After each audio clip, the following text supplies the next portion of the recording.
Today's video, we're going to be replacing these old hollow core doors with new solid core doors. These are bedroom doors and they shouldn't be hollow core, they should be solid core. And that's for noise purposes and also for efficiency of keeping the heat and air condition in the room as much as possible also. That can save on your energy bills. So we're going to get rid of these crappy doors that don't even latch anymore. They're warped. And that was due to no primer or any paint on the tops and bottoms of the doors. I already checked that. That causes cupping in the door and warping, so that will cause the door over time to absorb moisture and not close right.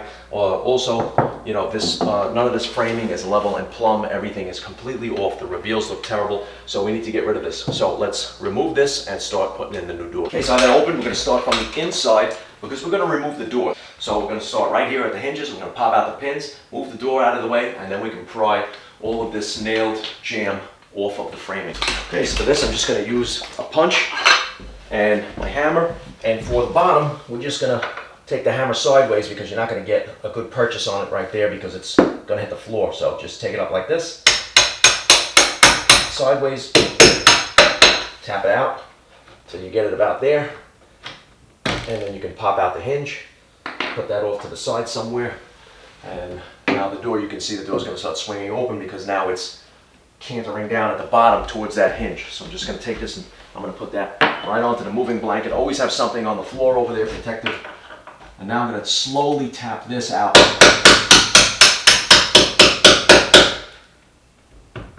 Now I'm going to free up my hands. I'm going to tap this up a little bit more. Okay, that's nice and loose. I'm going to free up my hands and I'm going to hold the door. I'm going to pop that pin out, and now I can take the door and I can pull it out of the way.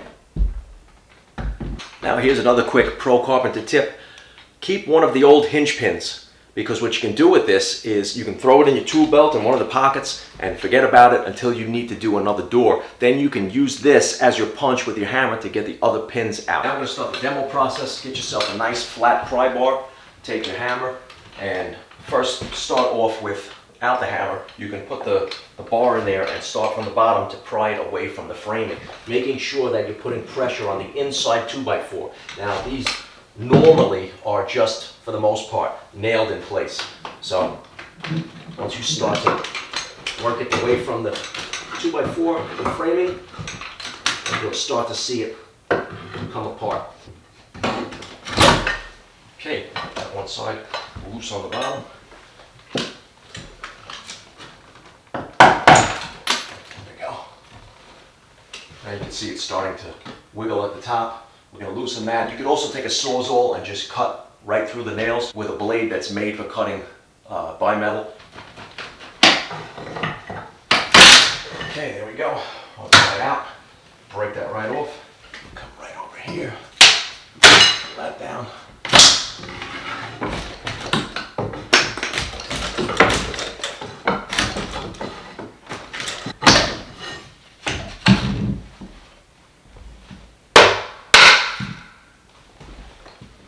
Okay, now that the old door is out of the way, there's a couple things that you can do.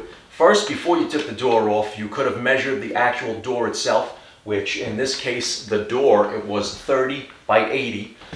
And then the door framing, which you're going to also measure if you rip the moldings off. This is called the rough opening if you're not familiar. I'm sure most of you are familiar with it if you're watching this, but some of you are DIYers and you'll need to know this. Your rough opening is going to be your 2x4 framing. 32 by 82 and a half. And so now, when you buy a door, a pre-hung door, which is what we're going to be using here, the door itself is 30 by 80, and the framing is just a little bit bigger than the door itself because you will have to shim your doors to get everything level and plumb. So you want your header to be level, you want your jamb sides to be plumb, and this way the door doesn't swing out on its own. So before you go and you buy a pre-hung door or even just a replacement door, you've got to measure the door width and the door length itself. Okay, so before we get started doing anything, we need to do some prep work here to the rough framing. This is going to be the hinge side of the door because we're entering the room. You're inside the room with the camera right now. I'm outside the room. This is a right-hand swing door. It opens inwards from the right side, grab it with your right hand, the knob, you swing it in. That's a right side inward swing door. So, since this is going to be the side that it pivots on, this is the hinge side. The hinge side of the jamb on the rough opening needs to be plumbed up first. That's going to take all the support, and then we can work from there and start to shim up and plumb and level everything else. Okay, so down here at the floor, you want to check level. Put a 2-foot level in between the opening, and I can see that we are about 3/16 to roughly 1/4 of an inch out of level. Okay, so I'm going to show you how to combat that. What I want to do now is take a 6-foot level. Obviously, the taller your level, the more accurate you'll be. Make sure you don't have any impeding pieces like the bottom wool plate. So lift it up just a little bit off the floor, and then check your rough opening for plumb. And I can see here that this door jamb, this rough opening, is way out, maybe about a 1/2 inch out. Check this side real quick. Okay, so we got a little bit of work to do with the shims. This side of the jamb, of the rough opening, is out of plumb from the bottom, about a 1/2 inch. This one is about 1/4 inch or slightly less out at the top. So I want to make sure that I get this perfectly plumb first. Okay, so hinge side of the jamb, here we go. Take some shims. And we knew that we were out at the bottom of the jamb. So what I'm going to do is, in 3 locations, I'm going to pin some shims, 2 at the bottom, 2 in the middle, and then 2 at the top, and that's going to give me my plumb that I need so that I don't have to worry about shimming this later.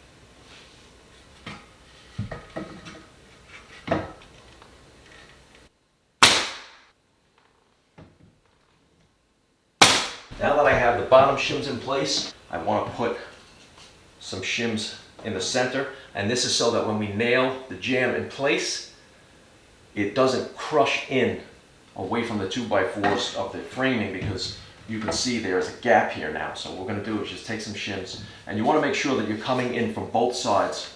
So you're going to bring in the shim from one side there, then you're going to bring in another shim from the opposite side here, and that keeps everything square. So if you don't do this from both sides, then what you'll do is you'll tilt the actual jamb, and you'll be chasing your tail trying to find out why you're out of square.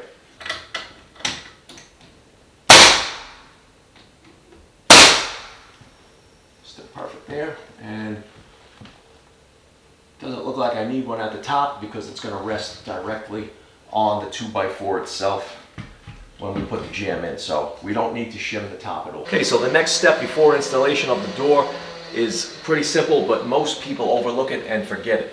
So I'm going to show you how now to take the unlevel floor out of the picture to get your header level. Now, a 4-foot level would have done better here in this situation because the wall's against me, but the 6-foot level is just as good. So I'm just going to make a level line anywhere on the framing. I'm going to get it perfectly level. This is very important because if you don't get this right, then everything's going to be out of square. I'm going to make a mark right at the top of the level here, just like that. Come to this side, make another mark right there. That's my level line. Now I have a mark on this side and a mark on this side. Now I'm going to measure down from the floor, and that's 63 inches on this side. I'm going to write down 63 inches. I'm going to come to this side, and I'm going to measure to my opposite level line from the floor. I have 63 and 5/16. 63. So this side here,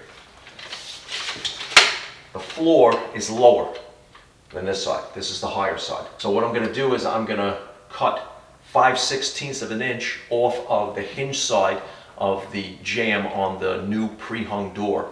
This way, when we put it into place on the floor, the header will be perfectly level. Okay, so I have the pre-hung door here off to the side, still sitting in its cardboard, and what I'm going to do is cut it loose. Actually, this will come right off. You don't even have to worry about that. Sometimes it just loosens up in transport.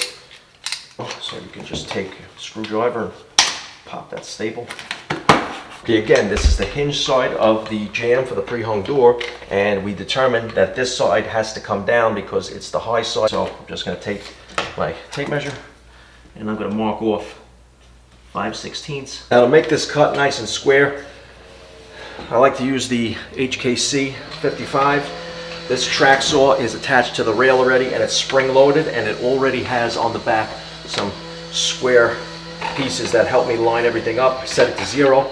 I bring it out on my mark, and then as I make the cut, it cuts through, and then it retracts back, and it keeps it square as I make that cut.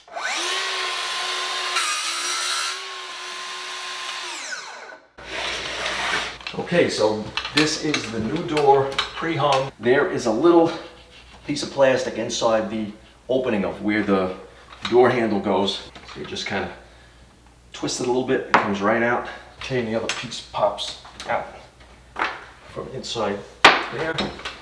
And now start to kind of set it in the rough opening.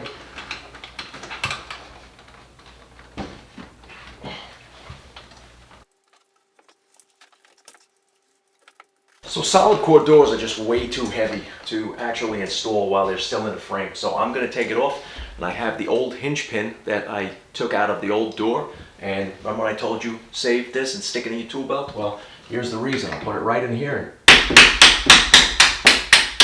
That's it. A couple of taps. The pin is out. And now my door is loose from the frame.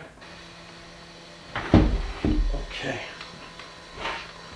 Okay, so now what we want to do is make sure that we are flush with the opening. I'm going to try to get it as close to flush everywhere as possible by using our square. So that's flush on that side, flush on the front. Now, I'm going to check for plumb. Now I'm dead on, so I want to make sure that, like I said, I'm flush. Shoot some 15 gauge nails.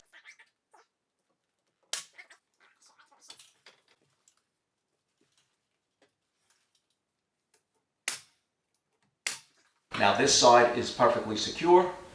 Just take a squeeze clamp and you can put that where you're not going to put a shim, and just squeeze that into the sheetrock, and that will help you hold it in place while you put your shims and continue to check plumb as you go up the wall. Also, take your square, make sure that you're pretty good. Good right there. And we're good on both sides. So now I'm going to start to run my shims in.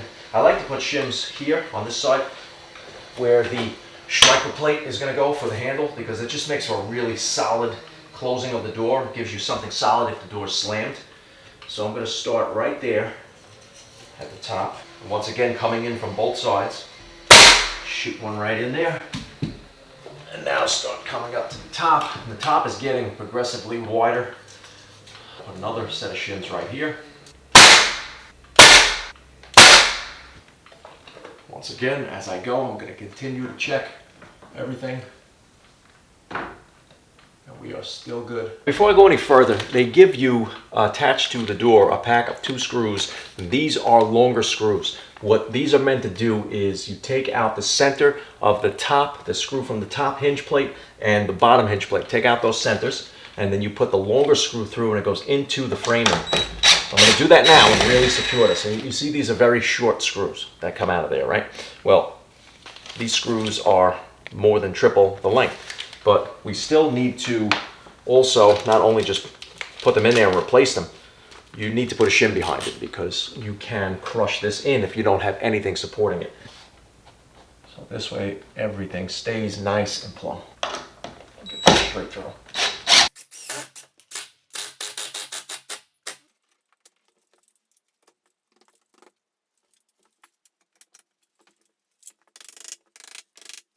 And now is where you check your reveal all around the door. You can see the door opens and closes very smoothly. I have a nice even reveal all around, and to get that, to achieve that even reveal on this side here, I just added some more shims to push the jamb of the door a little closer to the actual door itself so that the reveal stays nice and consistent all the way down. So now we have to add our hardware, and you can see, you'll know when your door is plumb and ready to go when you put it like that and it doesn't swing open on its own or it doesn't close on its own. Okay, so now I switched from the 15 gauge finish nailer to an 18 gauge brad nailer, and I'm starting off with 1.5 inch 18 gauge brads. I cut the moldings to size, pre-glued them, so you can see this is just a big frame. You know, that's how I like to do things because the walls and everything are off, so this just makes it a lot easier during the install. Make sure you get everything out of your way. And now you can see I'm hitting the marks on my reveals, so I'm exactly where I want to be on both sides. And so what I'm going to do is first position this side here on the hinge side, right on my mark. I'm going to take a brad nailer and I'm going to put a nail right through the jamb.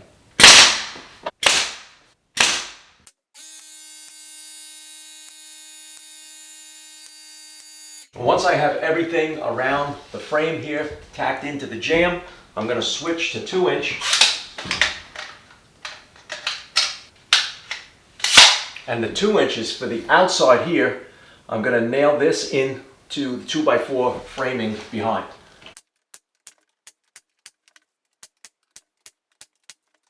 If you're wondering why I took the door back off to install the frame, it had nothing to do with installing the frame. It actually has to do with the top and the bottom of the door had to be primed.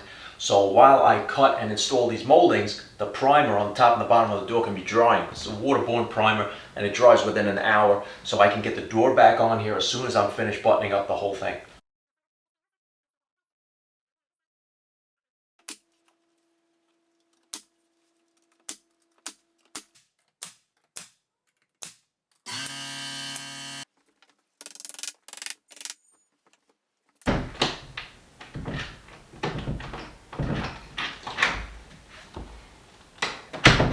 Perfect. Okay, well, that's it. Everything you needed to know about how to install a pre-hung door from start to finish. Ripping out the old one, putting in the new one, getting all the reveals right, putting the moldings in. All right, so the only thing that I have to do now is, after I get everybody's door done, pull them all off, bring them to the shop, and spray 2 coats of white paint on them all at the same time. Don't forget, the top and the bottom of the door have to be primed because they have to be sealed to prevent any warping. Remember, it actually says on the door, it'll void the warranty if you don't seal the top and the bottom and the door warps. So make sure you do that. Hope you guys enjoyed the video. Make sure you hit the subscribe button. Make sure that you check the description box below. That's going to have a link to all the tools that I use. And also hit the like button and a little picture of a notification bell. That's going to notify you every time I upload a new video. All right, guys, thanks for joining me. I'll see you next time.